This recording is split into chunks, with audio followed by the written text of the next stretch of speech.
আপনারা দেখছেন সবুজবঙ্গ নিউজ।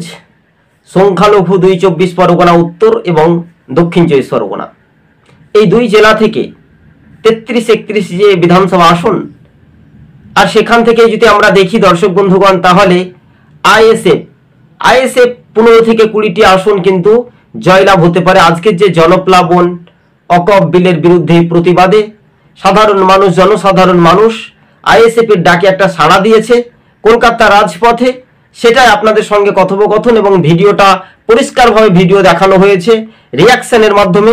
আপনারা সেই ফুটেজগুলো দেখবেন। আগামী দিন এই সংখ্যালঘু যে জেলাগুলি রয়েছে সেই জেলাগুলি তৃণমূল যদি ভোট না পায়, তৃণমূল ক্ষমতা থেকে হেরে যাবে। কিন্তু আমাদের একটা আফসোস, এই মুসলিম যারা ভোটার রয়েছে তারা কি করে, অর্থাৎ শাসক দলের সঙ্গে টাকার বিনিময়ে এই ঘর দেব না, ইন্দিরাবাসন দেব না, বিভিন্ন প্রলোভন দেখিয়ে শাসক দল ক্ষমতায় আসে। আর তখনই মুসলিম মদে মাতাল তালে ঠিক হয়ে এক বোতল মদে শাসক দলের দিকে ভোট দেয়। আমি বলছি না, কিন্তু আইএসএফ একটা দ্রুত গতিবেগে তারা কিন্তু এগিয়ে যাচ্ছে, এমনটাই সূত্র মারফত খবর।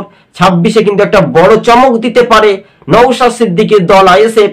কিন্তু হ্যাঁ, যাকে ভাইজান বলে সংবর্ধনা দেওয়া হতো, আর সেই ভাইজানের ডাকে কিন্তু পুলিশ যেভাবে লাঠিপেটা করলো জনসাধারণকে, অর্থাৎ সেই অকাপ বিলের বিরোধিতা করতে গিয়ে শাসক দল একটু তাদের মুখে চোখে একটু লজ্জা হায়া হলো না, বেহায়ার মতো কিন্তু তারা কাজ করলো।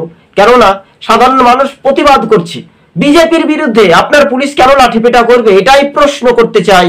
তাই আজ না হলে কাল দুই জেলা থেকে তৃণমূল জিরো হতে পারে। কিন্তু রাজনীতি কারো সম্পদ নয় যে আপনি দীর্ঘদিন ধরে ক্ষমতায় থাকবেন। সিপিএম ৩৪ বছর ছিল, কংগ্রেস ২০ বছর ছিল, আপনি এই ২০ বছর ১৫ বছরে পা